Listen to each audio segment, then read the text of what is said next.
waayahe waxaad ii sheegtaa sidee iyo qaabkee ayay Falastiiniyiintu madax bannaanidooda iyo xorriyadooda ku heli karaan? ii sheeg yaa u ogolaanaya inay siiso madax bannaanidooda.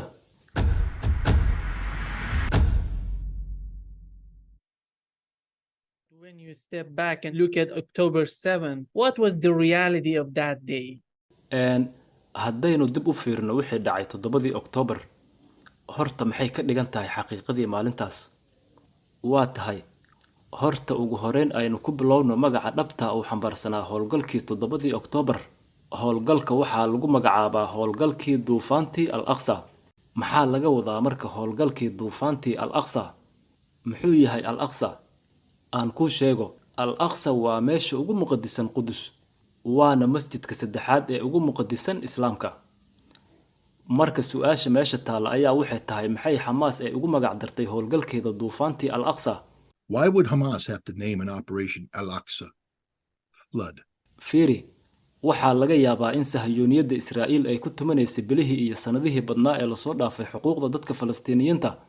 waxaa laga yaabaa in howlgalkan uu ka dhashay ka hor istaagidda laga hor istaagay dadka Falastiiniyiinta inay ku cibaadaystaan masjidka. waxay ciidamada Israa'iiliyiinta dadka u isticmaalayeen gaasaska dadka ka ilmaysiiyay gudaha masjidka dhexdiisa. waxay si leef ah u garaacayeen dumarka Falastiiniyiinta. waxay maalin kasta xarig u geysanayeen ragga dhalinyarada ah. marka waxaa laga yaabaa inay sababtu tahay midaas awgeed. waxaa laga yaabaa inay sababtu tahay inay Falastiiniyiintu ku daaleen in la go'doomiyo. runtii in badan oo ka mid ah dadka ma oga xaaladda dhabta ay ku nool yihiin dadka reer Falastiin. markaasaad arkaysaa dadka kuwa ka mid ah oo kula Gaza gumaysi kuma jirto. Gaza lama haysto. run waayahe weli ma maqasho magacyadan kale ah CLA iyo Kogad. aan ku sheego haddaba waa laba koox oo Israa'iiliyiin ah oo kontaroosha wax walba oo galaya gudaha marinka Gaza. wax la gelin karo gudaha Gaza ma jirto ilaa inay fasaxaan labadan koox mooyee. si aad wax u geliso Gaza waxaa marka hore qasab kugu ah inaad warqadahaaga u gudbiso iyaga si ay kugu soo ansixiyaan. Israa'iiliyiintuna waa kuwa gabi ahaanba diidan wax walba inay galaan Gaza in yar mooyee. sababtoo ah iyagaa xukuma, iyagaana kontaroola. kaasna waa micnaha dhabta ee gumaysiga, ma fahantay?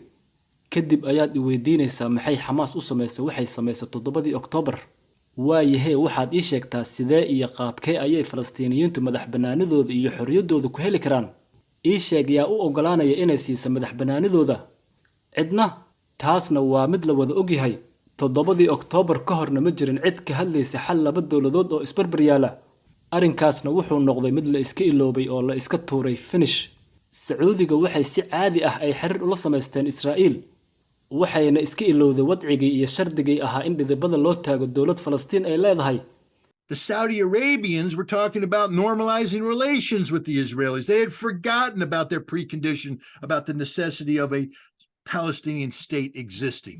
ha ka yaabin, bataatanba ma jirto meel ay ku soo hadal qaaday Sacuudiga arrinta Falastiin. kaliya waxay ku fikiraysaa Sacuudiga ayaa ah sidee dhaqaalaheena iyo lacagteena u badnaa. bas lacag. The money. Everybody's focused fiiri, on dhammaantooda waxay ku mashquulsan yihiin siday ku ballaarin lahaayeen dhaqaalahooda iyo mashaariicdooda. waxay ku mashquulsan yihiin siday xiriir ula samaysan lahaayeen Hindiya, China iyo Bariga Dhexe, kaasoo ka imaanaya Mumbai kadibna soo maraya Dubai, Sacuudiga, Urdun ilaa iyo Israa'iil, kadibna dekadda Xayfa ilaa iyo Giriiga. sidoo kale Netanyahu isaguna muddo fog wuxuu joojiyay qodbooyinkii uu qaramada midoobay uu kaga hadli jiray arrinta hubka nuclear-ka Iiraan, ilaa uu ugu dambeyntii uu bilaabay uuna ku faanay mashaariicda waaweyn iyo xiriirka ballaaran uu la yeeshay dowladaha Carabta. No one was talking about a Palestinian state. No one cared about the Palestinians. Definitely not the president of the xaqiiqdii ma jirin hal qof oo soo hadal qaaday dowladnimadii Falastiin loo dhisi lahaa, waana la iska iloobay. dabcan sidoo kale madaxweynaha Falastiin Maxamuud Cabbaas isaguna dan iyo heelo badan kama gelin dhisidda dowladnimadii Falastiin. sababtoo ah Maxamuud Cabbaas waa mid ka mid ah dadka ugu musuqmaasuqa iyo fasahaadka badan caalamka. ma ogtahay ururkii Fataax ee Yaasir Carafaad siduu gabi ahaantiisaba uu u bedelay? waxay isku bedeleen mafia group. waxay dhacaan ay xatooyo u geystaan hantida iyo maalka shacabka Falastiiniyiinta. steals money meant to benefit the Palestinian people, puts it in their own pocket, builds villa after villa after villa after villa. markaasay markay qaataan kadib waxay ka dhistaan filo ka filo. waxay qiyaameeyeen shacabkooda Falastiin. ogow, shacabka Falastiin masaalixdooda ma difaacaan ilaa iyo hal koox mooyee. Only one entity was speaking out for them. One. And it ma ahan wasn't Xisbullah, Hezbollah. And ma it ahan wasn't iiraan Iran. iska ilow kuwaas keliya waxay hayaan ayaa waxay tahay hadal iyo booto aan loo fidhin falastiin waxa difaacaya oo keliya waa hal koox waana xamaasna waxay 7 Oktoobar weerar weyn ku qaaday Israa'iil sababtoo ah haddii aysan sidaas samayn lahayn xamaas marnaba falastiin ma noqonayso mustaqbalka dowlad madax bannaan oo la aqoonsan yahay hadda weerarkaas kadib cid walba waxay hadal haysaa in falastiin loo aqoonsado loona ogolaado inay noqoto dowlad madax bannaan oo xor ah dowlad walba hadda waxay ka hadlaysaa in ay muhiim tahay in la wada gaaro xal siyaasadeed falastiinna ay noqoto dowlad madax bannaan arrinkaasna wuxuu sharaf weyn u yahay runtii shacabka falastiiniyiinta wuxuuna sidoo kale guul iyo sharaf weyn ay u tahay ururka xamaas dadku waxay iska iloobeen in xamaas ay ku guulaysatay doorashooyinkii dhacay 2006 iyagoo weliba ugu guulaystay doorashooyinkaas qaab dimuqraadi ah waxay heleen codad ka badan midkay heleen ururkii Fataax weliba iyagoo helay aqlabiyadda ugu badan golaha baarlamaanka Israa'iil iyo ururkii Fataaxna marnaba kuma qanacsaneen natiijooyinkii doorashadaas waxay rabeen doorasho dimuqraadi ah laakiin waxay si cad u diideen inay aqbalaan natiijadii ka soo baxday doorashada